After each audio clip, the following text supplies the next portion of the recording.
The break room at Hargrove Logistics smelled like burnt coffee and someone else's ambition. That's how you know a company is about to change, not the memo on the bulletin board, not the all-hands meeting with the new slides nobody asked for. It's the smell. The way the air shifts when people who've never touched a pallet jack start talking about optimizing the floor. I'd been with Hargrove for 22 years. Started as a receiving clerk when the building still had that new warehouse smell, concrete dust, and fresh paint, and worked my way up to operations manager for the entire Mid-Atlantic distribution network. 11 facilities. 437 direct employees on my watch at peak season. I knew every choke point, every carrier that would lie about delivery windows, every customs broker worth calling at 7 in the morning when a container got flagged in Baltimore. My son-in-law, my daughter's husband, Garrett, used to joke that I didn't manage the supply chain. I was the supply chain. I never corrected him because, honestly, he wasn't wrong. Then the private equity firm bought us. They came in on a Tuesday in March, which should have been my first sign. Nobody announces good news on a Tuesday. They brought 3 consultants in matching gray suits and a new regional VP named Derek, who was 31 years old and had a LinkedIn profile longer than most people's careers. Derek had an MBA from a school that was very proud of itself and opinions about legacy infrastructure that he shared loudly and often. The first month, I gave him the benefit of the doubt. I showed him the routing system, walked him through the carrier relationship matrix I'd spent 6 years building, explained why we kept certain regional truckers on contract even when the spot market looked cheaper. There are things the spreadsheet doesn't show you. A carrier that'll answer the phone at midnight during a snowstorm. A customs agent who owes you a favor. The broker in Savannah who can move a stuck container in 48 hours when everyone else says 2 weeks. Derek listened the way people listen when they're really just waiting for you to stop talking. By month 2, he'd rebranded my department as Network Efficiency Solutions and started scheduling meetings I wasn't invited to. By month 3, he called me into his office, my old office, the one with the window that overlooked the loading dock, and told me they were restructuring the operations leadership model. He used the phrase fresh perspective 4 times. He told me my institutional knowledge was invaluable, the word people use right before they tell you they don't need it anymore. I asked him directly, "Are you letting me go because of my age?" He smiled, the kind of smile that's been coached by an HR department. "We're moving toward a more agile framework," he said. I was 54 years old. I'd been there since before Derek knew what a freight bill of lading was. I handed over my badge and my key card, shook the hand he offered, and walked out through the loading dock because I wanted to see it one more time. Tommy, one of my dock supervisors, saw me leaving. He didn't say anything. He just nodded. That nod said everything. I went home. My wife made dinner. I didn't tell her how quiet the drive back had been, how strange it felt to take the exit I'd been taking for 22 years and know it was the last time I'd take it for that reason. We ate and watched the news, and I went to bed at my normal time because I didn't know what else to do. 3 weeks later, the phone call started. Not from Derek, from Tommy. He texted first. "You hear what happened with the Meridian contract?" I hadn't. I'd been deliberate about stepping back. I wasn't the kind of man who lingers, but I texted back, "No.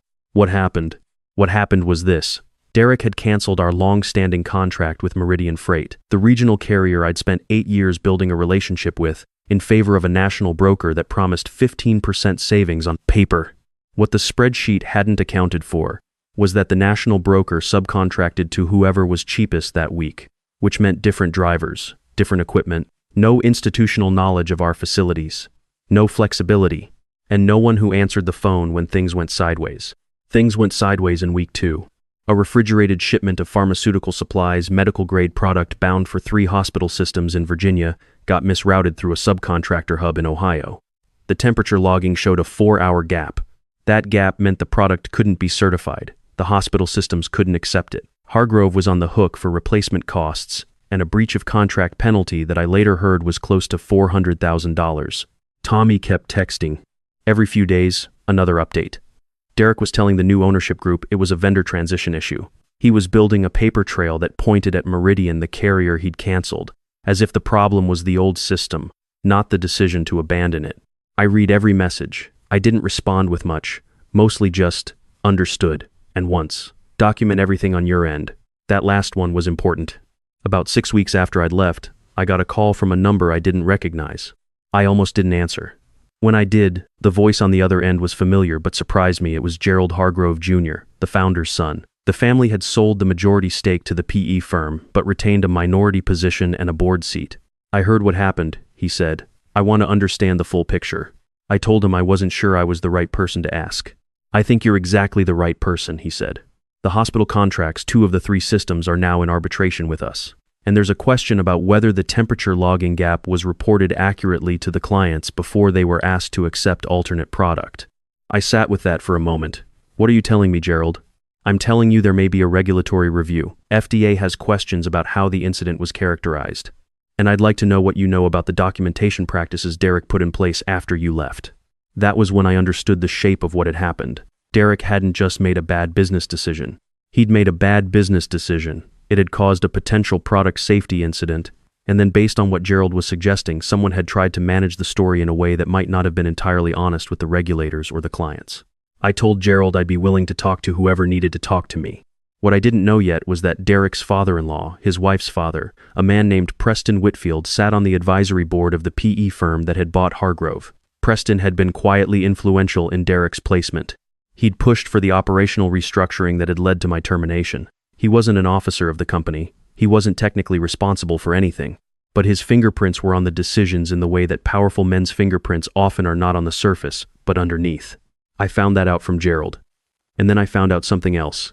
Preston Whitfield's other business, a medical supply distribution company he'd founded 15 years earlier, had a pending certification renewal with the FDA. A routine thing, mostly. Except that the renewal process now included a review of affiliated entities and their compliance records. And Hargrove Logistics, because of the pharmaceutical supply incident, had become an affiliated entity of interest. I want to be clear about what I did and didn't do in the weeks that followed. I didn't go looking for leverage. I didn't make calls I shouldn't have made. I didn't talk to journalists or post anything publicly. What I did was respond, honestly and completely, when I was contacted by a compliance attorney retained by the hospital systems in arbitration.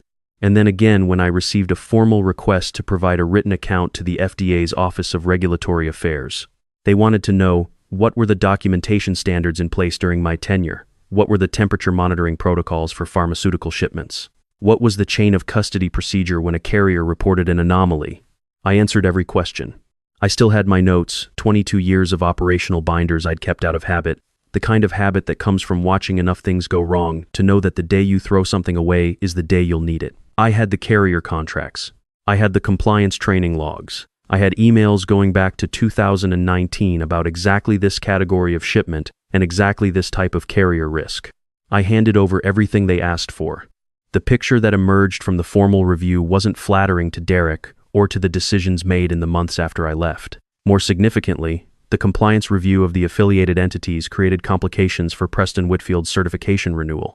Not disqualifying on its own, but enough that his company had to undergo a full audit rather than the streamlined renewal process. That audit surfaced some record-keeping practices that had been, let's say, optimistic. 2 of his distribution licenses were suspended pending corrective action. I heard this through Gerald, who called me on a Thursday evening when I was in the garage working on the truck I'd been meaning to fix for 2 years and finally had time for. I wanted you to hear it from me, Gerald said. Derek's out. The PE firm is in damage control, and Preston's having a very bad quarter. I put down the wrench. What happens to Hargrove? We're trying to buy back the controlling interest. Price came down considerably. There was something in his voice, not quite satisfaction, but the sound of a man whose patience had turned out to be the right strategy. I wanted to ask if you'd consider coming back, temporary at least, to help us stabilize. I told him I'd think about it. I did think about it. For about 4 days. My wife and I talked about it over dinner and then on a walk and then once more sitting on the back porch in the evening. She didn't push either way. That's the thing about 26 years of marriage. Sometimes the most useful thing another person can do is just sit there and let you figure it out. What I thought about was this. I'd spent 22 years building something that worked, not because I needed the credit, not because I was chasing a title, because I cared about whether the truck left on time and whether the hospital got what it ordered and whether the driver knew someone would answer the phone if the load shifted on I-95 at 2 in the morning. That's not institutional knowledge. That's just giving a damn about the work. I called Gerald on a Monday. I told him I'd come back on a consulting basis. My rate was what Derek had been paying the gray suit consultants to tell them things I could have told them for free. Gerald didn't blink.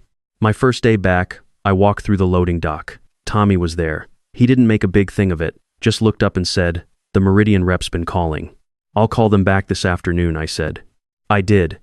We rebuilt the contract in 2 weeks. The thing I've learned, across more years than I care to count, is that there's a type of person who mistakes the map for the territory. They see a spreadsheet and think they understand a supply chain. They see a title and think they understand a business. They see an age on a personnel file and think they understand a man's value. Derek saw a 15% cost savings on a carrier comparison document and thought he saw the whole picture. He didn't see the 8 years of favors. He didn't see the 2 a.m. phone calls. He didn't see what happens when the carrier who answers the phone is gone and the one who replaced them isn't. He found out though. They always find out. I'm not a person who celebrates when things go wrong for someone else. I genuinely don't take pleasure in Derek losing his job or in Preston's audit complications. But I'll tell you what I do believe. Systems built on the quiet competence of people who are never in the room when decisions are made will fail the moment those people walk out the door. Not because those people are irreplaceable as individuals. Because what they carry, the judgment, the relationships, the memory of what worked and what didn't, takes years to build and about 10 minutes to discard. And the people who discard it never understand what they've lost until the refrigerated truck is sitting in Ohio with a 4-hour gap in the temperature log, and the hospital is on the phone and there's nobody left. Who knows what to do? My daughter called me the week after I went back to Hargrove.